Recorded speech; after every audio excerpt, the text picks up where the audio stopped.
Artist trading cards, or ATCs, are tiny handmade works of art that can be swapped and collected. You can mix and match mediums, experiment with new techniques, and trade your work with artists across the globe. Follow along as I create 2 cards and give tips for beginners. This tutorial was sponsored by graphicsarts.com and sakuraofamerica.com. The first thing you need to know is that the standard size for an ATC is 2.5 by 3.5 inches. The majority of online swaps require that the card be this exact size. You will need to have a sturdy material for your base, such as chipboard or craft plastic. I'm using graphics chipboard because it's acid-free, so my artwork will last for a long time. My ATCs will be collaged. I recommend Mod Podge for collages because it can seal the papers front and back. Spread a thin layer of Mod Podge on the chipboard with a paintbrush. Smooth the paper on top. I'm using a page torn from an old book. Trim off the excess paper. You can add color with acrylic paint. Mix in a bit of water to achieve the level of transparency you want. I like to use a lot of layers in my collages, and using different forms of media keeps it interesting. Duralar matte film is a good choice because it can accept many types of media, such as paint, pencil, and markers. It's semi-translucent, so it will give my image a ghost-like effect. I'm brushing the Duralar with copper acrylic paint. Once it's dry, I can write directly on top of the paint with a Pen Touch silver pen. A touch of metallic gives the card shimmer and the illusion of dimension. When using the Pen Touch for the first time, shake it, then hold the pen upright and press on the tip to release any air. Then press the tip down on a piece of scrap paper until the ink begins to flow. Rub-ons are great for collages because they can overlap various layers and can be applied to many surfaces. When making ATCs, it's really fun to make your own personalized rub-ons. You can turn your name or even your own photo into a rub-on with Graphics Rub-ons Transfer Film. To use the film, change your printer settings to photo paper. If you're printing text, you must print it in reverse. Usually, this is found in your printer settings under Mirror Image or Flip Horizontally. You'll need to print on the matte, non-shiny side of the film. The package also includes sticky sheets with a white paper backing. Remove the backing from one sheet and carefully smooth the sticky side on top of the matte film you just printed on. You are rubbing it directly onto the images you printed. Smooth out any air bumps with your finger, then use a stick to burnish the images. Rub them thoroughly to make the image adhere to the sticky film. Then cut out the image, trimming closely. Peel off the clear film and place on your card surface.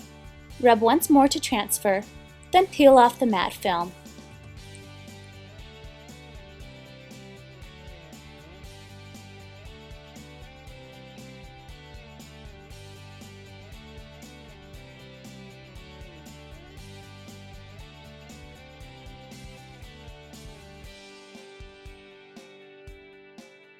Now that I've turned my photo into a rub-on, I'm going to alter it a bit by giving it a pair of butterfly wings.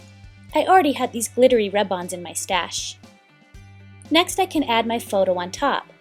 Apply a thin layer of Mod Podge to the Duralar and adhere.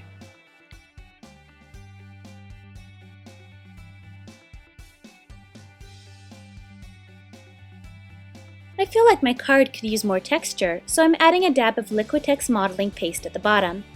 While that dries, I'll embellish a little bit with the silver pen touch. It shows up very well on dark surfaces.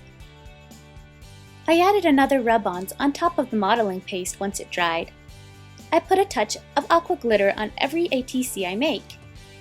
Then I'll color the edges of my card with the pen touch to give it some shine. It's a good idea to seal your card with a light coat of Mod Podge. Finally, I'm adding a couple of tiny rhinestones for extra sparkle. Now I'll create a second ATC. Every ATC you make should be different. This time I'm using Graphics white chipboard as my base because it will make my colors pop. I'm using Sakura's Jelly Roll Classic pen in white to write a quote on my card. Next, I'll paint the card using koi watercolors. This kit comes with a handy water brush that's perfect for blending. As I paint, the white writing will show through.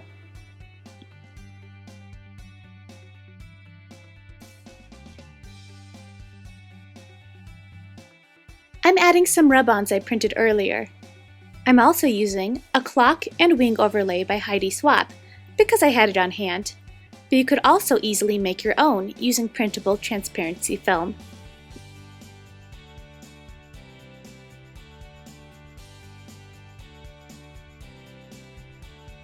I'm adding some shimmer to the clock with the silver pen touch.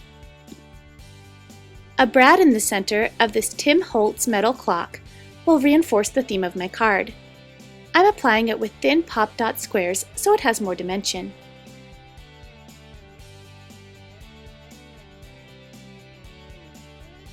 This rub-ons clock could use a bit of sparkle as well, so I'm coloring it with the Jelly Roll Stardust pen. And of course, I have to use my signature sprinkle of aqua glitter.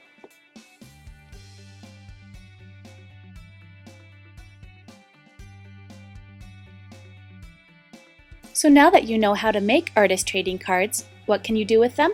I recommend visiting the website ATCsforall.com, a beginner-friendly site for swapping these miniature works of art. This tutorial was sponsored by sakuraofamerica.com and graphicsarts.com. For hundreds more tutorials, please visit my website, madebymarzipan.com.